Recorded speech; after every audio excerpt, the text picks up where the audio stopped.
In roughly 30 years of dedicated searching, astronomers have catalogued about 5,000 objects in the Kuiper Belt, the icy debris field that starts past Neptune and marks the actual edge of our own solar system. Footnote 1. 5,000. After 3 decades. A single new observatory running for less than 2 years is on pace to roughly multiply that number sevenfold, pushing the known count of trans-Neptunian objects past 37,000, alongside millions of new asteroids, comets, and other debris across the solar system, some of it discovered within its first hours of operation. Footnote 2. That's not a slow, steady improvement in the map. That's the map getting redrawn out from under us in real time.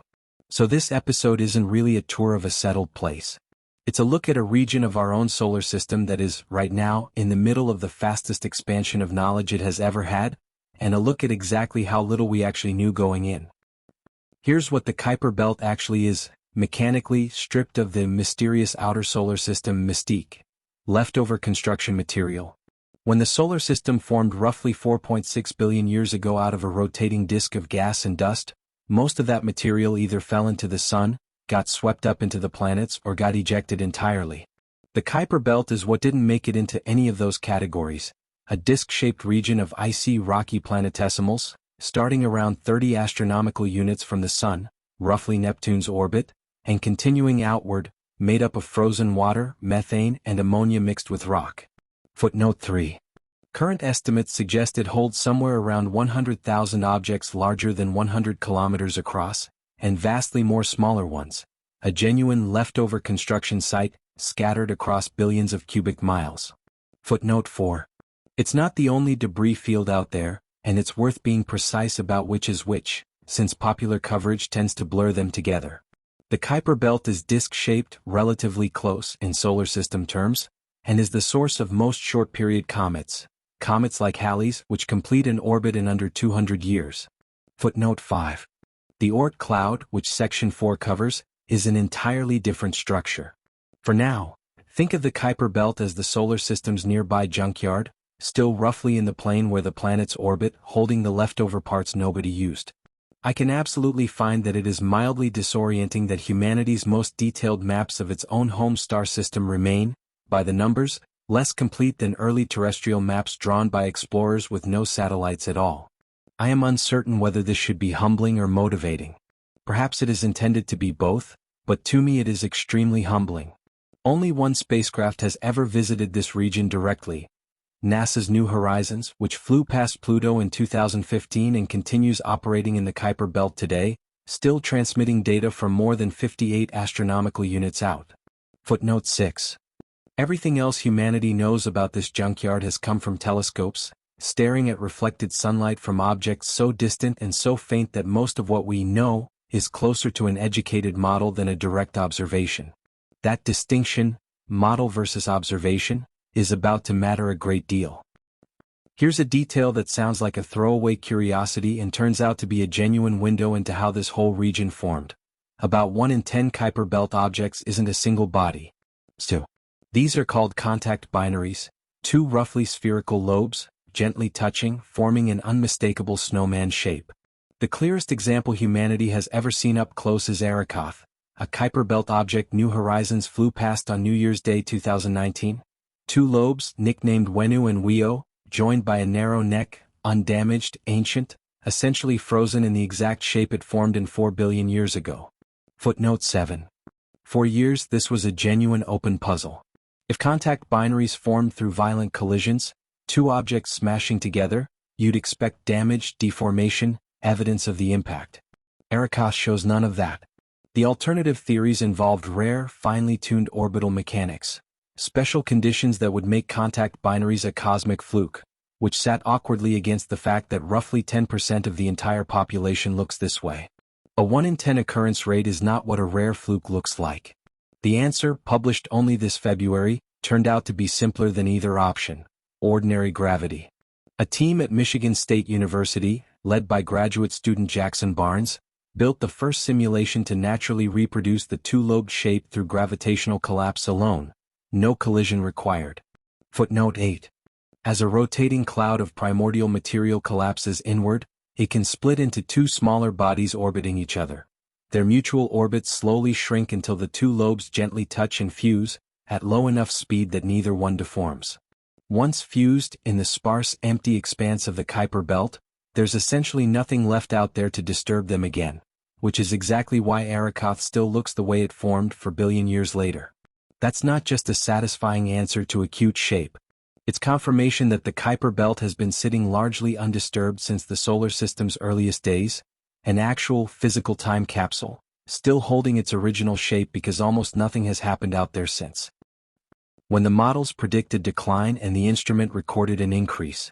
When a direct measurement contradicts a well-established model this cleanly, the correct response is not to distrust the instrument. It really ought to be to reconsider the model. Here's where this episode has to leave settled science behind and sit in genuinely open territory, handled the way this channel's live research standard requires. Named findings, explicit uncertainty, no pretending the question is more resolved than it is. New Horizons carries an instrument called the Venetia Burney Student Dust Counter, built to directly measure interplanetary dust as the spacecraft travels, the tiny debris kicked up by collisions between larger Kuiper Belt objects. Existing models predicted that dust density and the broader KBO population should have started declining by the time New Horizons reached roughly 45 astronomical units from the Sun. Instead, in results published by lead author Alex Donor and colleagues in the Astrophysical Journal Letters, the dust counter recorded unexpectedly high readings all the way out past 55 AU, readings that directly contradict the predicted decline. Footnote 10. There are two live explanations and neither is confirmed. Either the main Kuiper Belt's outer edge extends much farther than the roughly 50 AU boundary long assumed. Some estimates now suggest the inner belt alone could stretch to 80 AU, or there's a genuinely separate, previously unknown second belt sitting beyond the one we already knew about. Footnote 11. As of this year, that question remains open. Nobody has confirmed which explanation is correct, and it's entirely possible the truth is some combination of both. Worth sitting with for a second. This isn't a rounding error in a distant academic debate. This is a spacecraft, actively flying through the region in question right now, returning data that doesn't match the textbook, while the textbook is still being written. If the Kuiper Belt is undermapped, the Oort cloud is barely mapped at all, and it's worth being honest about exactly how thin the evidence for it actually is. The Oort cloud is theorized to be a vast, roughly spherical shell of icy bodies surrounding the entire solar system, starting somewhere around 2,000 astronomical units out and extending outward to perhaps 100,000 AU, nearly a full light year and a half from the Sun, close enough to interstellar space that it doesn't sit in the same orbital plane as the planets at all. Footnote 12.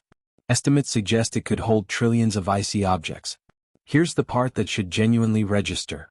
No telescope has ever directly observed the Oort cloud. No spacecraft has ever reached it. Voyager 1, our most distant human-made object, won't arrive for roughly another 30,000 years even at its current velocity, despite having already left the solar system's planetary region behind. Footnote 13. Every single thing astronomers believe about the Oort cloud's existence, size, and structure has been inferred indirectly from the orbits of long-period comets. Comets with orbital periods measured in centuries or millennia, that appear to be falling in toward the Sun from every direction in the sky, rather than from the flattened disk the Kuiper Belt occupies. Footnote 14. That directional signature is the entire evidentiary basis for an object nobody has ever actually seen. It's a genuinely strange kind of scientific confidence. An entire structure, confidently described down to its rough shape and population, built entirely on second-hand evidence. Not because anyone's being sloppy, because that's honestly all the evidence that currently exists to work with. Here's where the cold opens numbers actually land, and why we've barely started counting isn't an exaggeration. The Vera C. Rubin Observatory in Chile began full operations in 2025, and its 10-year legacy survey of space and time is expected to fundamentally rewrite the outer solar system's catalog. Detailed simulations using a purpose-built tool called SORCA predict that over the survey's decade, Rubin will detect over 5 million new solar system objects, roughly 3.7 million new main-belt asteroids, 89,000 new near-Earth objects, over 1,000 new centaurs, objects on unstable orbits crossing the giant planets, and most relevantly here, some 37,000 trans-Neptunian objects, very close to 10 times the entire number currently known. Footnote 15. Somewhere between 70 and 80% of that haul is projected to arrive within just the survey's first 2 years. Footnote 16. This isn't a modest incremental improvement.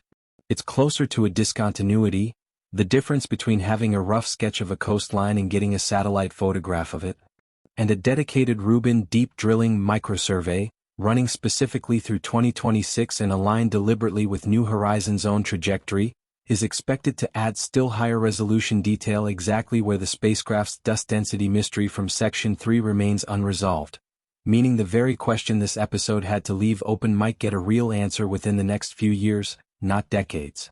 Footnote 17.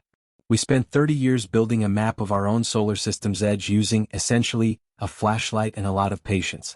We are about to spend 2 years building a much better one using an actual purpose-built telescope the size of a small building. In retrospect, the flashlight was doing its best. Here's the strange privilege of making this episode right now. There's a real chance it's slightly out of date within a year or two, and for once, that's not a flaw. It's the whole point.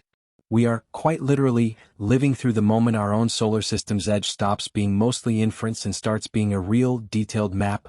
30 years of patient, incremental work about to be dwarfed by a single decade, with a genuine open mystery sitting right in the middle of it, waiting on data that's already on its way. The Kuiper Belt has been sitting out there, largely undisturbed, since before the Earth had a working climate. It's not going anywhere. We're just, finally, actually about to look. There's still a lot of universe left to look at. Some of it, it turns out, is a lot closer than the rest.